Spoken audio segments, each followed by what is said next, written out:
One of the biggest challenges that many people face is a lack of understanding and awareness of what we eat and why we eat it. This often leads people to going on and off diets their entire lives. Understanding the why with your food choices, why you eat certain foods, how it makes you feel when you eat certain foods, and just growing that awareness between the behaviors you're employing and how you feel is probably the number one most critical thing any one person needs to do to not only heal or repair your relationship with food, but be able to reach any of your weight loss goals for the long term. In today's video, I'm going to discuss with you mastering the ability to have self-awareness when it comes to eating and give you some helpful tips on how to improve things and how to better navigate it. This time of year being so busy, I think is probably the most common month where people tend to just totally ignore what they're doing and why they're doing it when it comes to our nutrition. And I'm here to tell you, if you can work on it this month and improve things, you will be set up for success for not only December, but for the rest of your lives. Now, before we go any further, I want you to take one moment and go down to the comments and write for me below one small change you could implement to better improve your eating habits when it comes to mindful eating.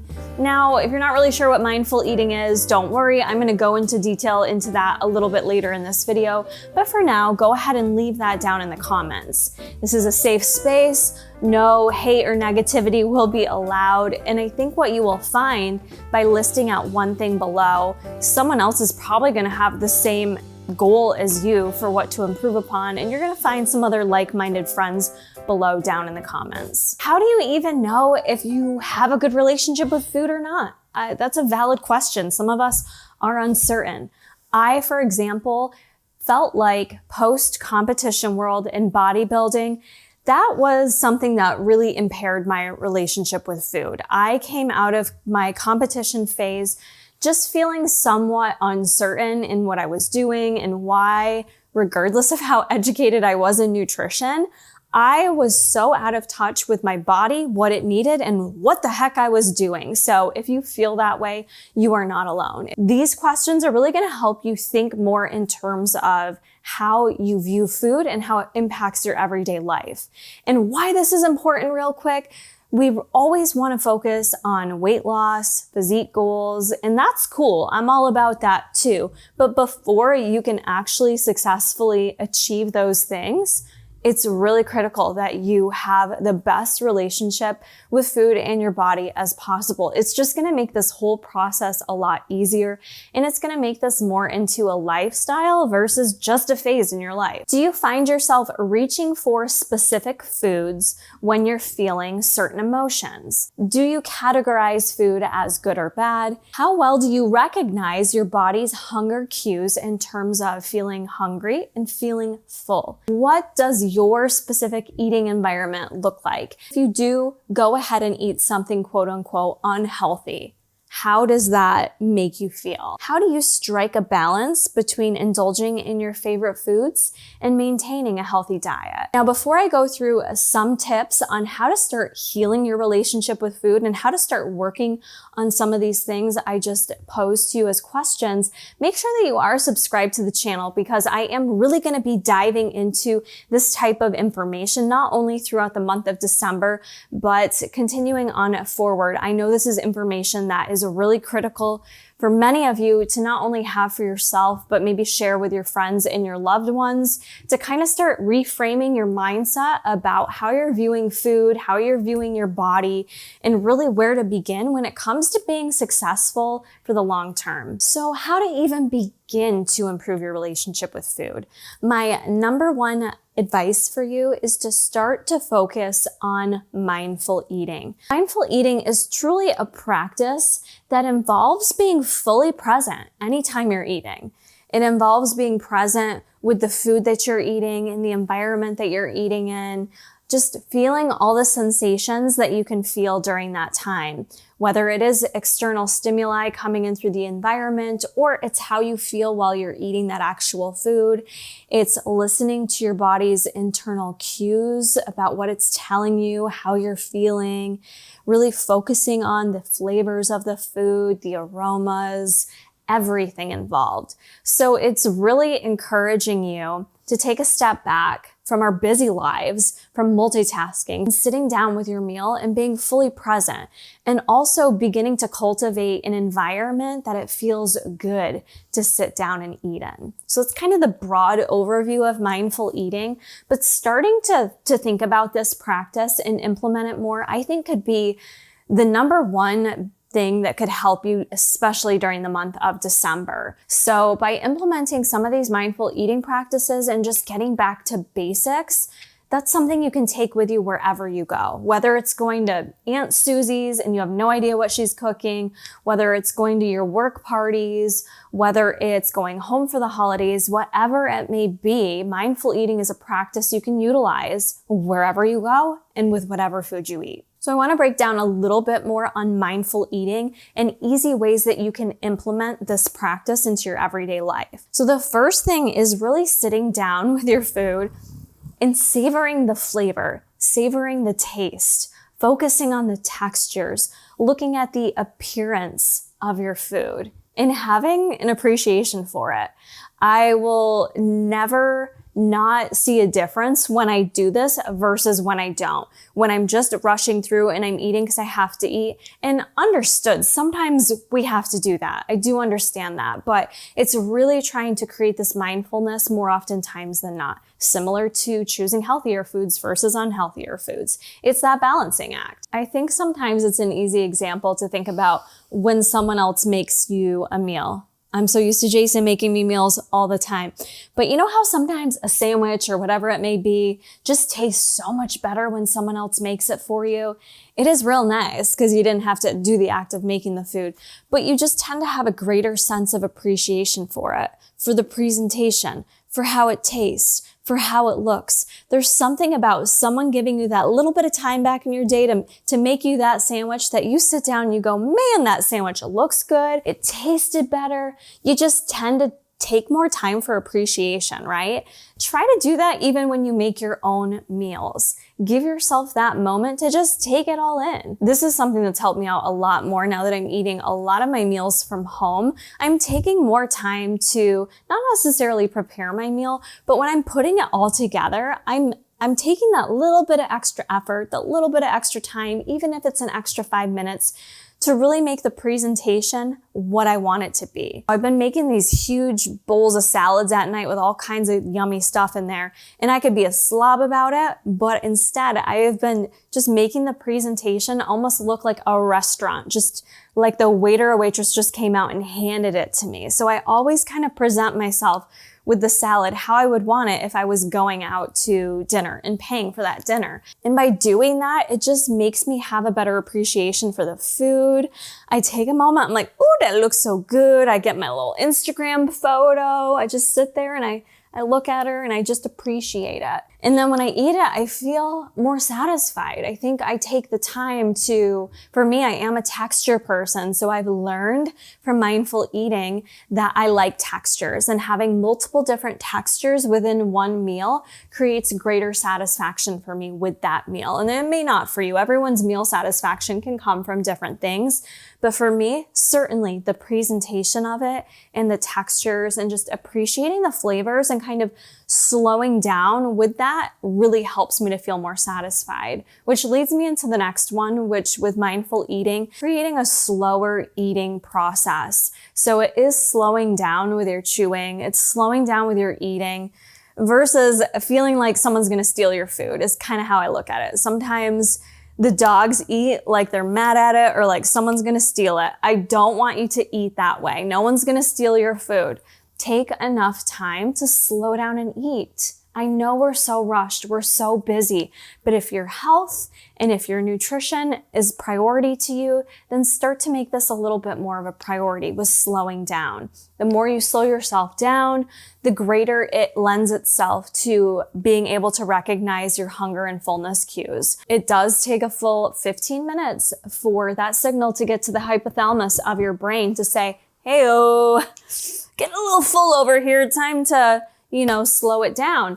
If you're eating in less than 15 minutes, which maybe sounds like not a long time, but many of us eat in 5 minutes, honestly. Most people do not take a full 15 minutes to eat. And I'm not talking about when you go out to dinner with your friends and you're chatting and stuff like that. The average person eats very, very fast. So what's that gonna do? You're gonna still think you're hungry and you're gonna dive into seconds. You're gonna go find something else to snack on to kind of occupy yourself. You need to really slow down. It'll make it that much easier to know when you're full and when you need to stop. The next concept with mindful eating is non-judgment and not being a judgy judgerson about what you are thinking and feeling. So I want you to pay attention to what your thoughts are surrounding what you're doing. It sometimes is a little bit of a rude awakening how you're feeling or how you're talking to yourself. And I guess I should mention, not everyone has that internal dialogue. I have a lot of that. I'm constantly talking to myself in my mind. And I talk to myself out loud sometimes too, which confuses people, but think about what your thoughts are telling you and don't do it in a judgmental way. So what I mean by that is if, say, you're going to sit down for a meal and you take what maybe in your mind you're saying, whew, that's a really big serving of mashed potatoes. Maybe I shouldn't take in that big of a serving of mashed potatoes, but I don't know. I really love mashed potatoes. So that's just a basic example. Don't judge yourself. Accept the fact that you took a big ass scoop of mashed potatoes and move on with the meal. Move on with the rest of your mindful eating. So allow the thoughts to come in, but don't let them come in with judgment. It doesn't do any good to judge yourself. That's one of the biggest issues I see with a lot of the clients I work with is the constant critique and negative self-talk. It doesn't help anything. It's not going to make you do better or be more strict or whatever you're looking for from that. But the constant negativity and judgment usually backfires. It usually sets you up for failure. And this is what can lead people when you get into that negative mindset, that can send you down a road of binge eating. And that is a place you do not want to go to. So allow the thoughts to come in, say, all right, it's a thought I'm having. You can take it further if you want. Don't judge yourself with it. Or you can say, it's a thought and I'm moving on from it. With that being said, the next tip I want you to implement is eating with intention. This may be one of the biggest things that I think many of us need practice with, is eating with intention. So mindful eating, whether you're intuitive eating, whether you're tracking macros, are you eating with actual intention? And what I mean by that is, are you just eating just to eat? What is the purpose behind it? Are you eating because you're truly physically hungry? Are you eating because you're having a craving and you just drove by McDonald's and you smell those French fries and you're like, oh, damn, I need them fries? Or are you eating because a friend offered you food or brought in cookies for you today? What is the intention behind when you're eating and why you're eating it and what you're eating? There's a lot of questions to ask right there.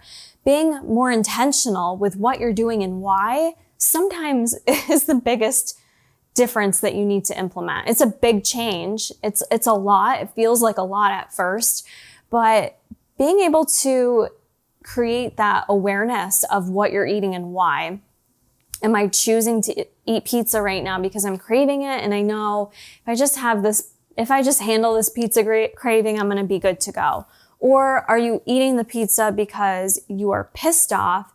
You just got mad at your boyfriend. Fuck him. Like, what is the scenario that's driving you to eat? Are you choosing to eat something because you want to have salmon a couple times a week because you know that it's anti-inflammatory? It's that good source of omega-3s that we really want to boost up in our diet, enhance our cognition, feel really satisfied. So it can go both ways. Think about your intention. So if you do nothing else from this video, take this away from this. What is your intention? Start thinking about your intention and just take a few moments to ask yourself what your intention is with why you're eating and what you're choosing to eat. With that intention, it's just going to make it easier to focus on the next tip, which is becoming better in terms of understanding hunger and fullness. This is a challenging one that many of us lose sight of being able to understand as we get older and start eating for reasons other than hunger. So when you're taking that moment to ask what your intention is to eat and what you're going to eat, also ask yourself if you're even truly hungry. Are you physically hungry? What is the intent for why you're eating right now? Is it a physical hunger, or is it just the craving because you smelled the fries from McDonald's when you drove by? What is that reasoning there? And the last thing I really want you to focus on as you're navigating through the holidays here is enhancing that appreciation and gratitude. And that's not just with your loved ones or with your family or with the gifts you receive or you give. I want you to do that with your meals as well. There are so many different eating opportunities throughout this month. It's very eating, food, heavy focused. And that's okay. Go into it with these mindful eating concepts we discussed and come from it with a place of appreciation and gratefulness versus feeling too overwhelmed or feeling too guilty or having too many of these intense emotions about everything. Feel appreciative for the food that you have in front of you and practice some of these mindful eating techniques we discussed here today. And it should make it a bit easier for you to just feel more enjoyment and appreciation. With that, you're gonna probably balance out the amount that you're actually eating. So when I asked you the question at the beginning of this video in terms of having that healthy balance between your indulgences and your healthy eating, these are the types of practices that'll just make it that much easier for you. If a lot of this hit home with you in terms of things that you are recognizing you probably need to work on, then do make sure you are subscribed to the channel, because I am gonna be doing some further videos in this month, really diving into some practical applications and showing you those real life examples of how this can be a lot easier for you if you feel overwhelmed with this information. And do not forget, I will be here every single Monday, Thursday, and Saturday for the 12 days of Forever Fitness throughout the month of December. So until the next one, stay healthy, friends.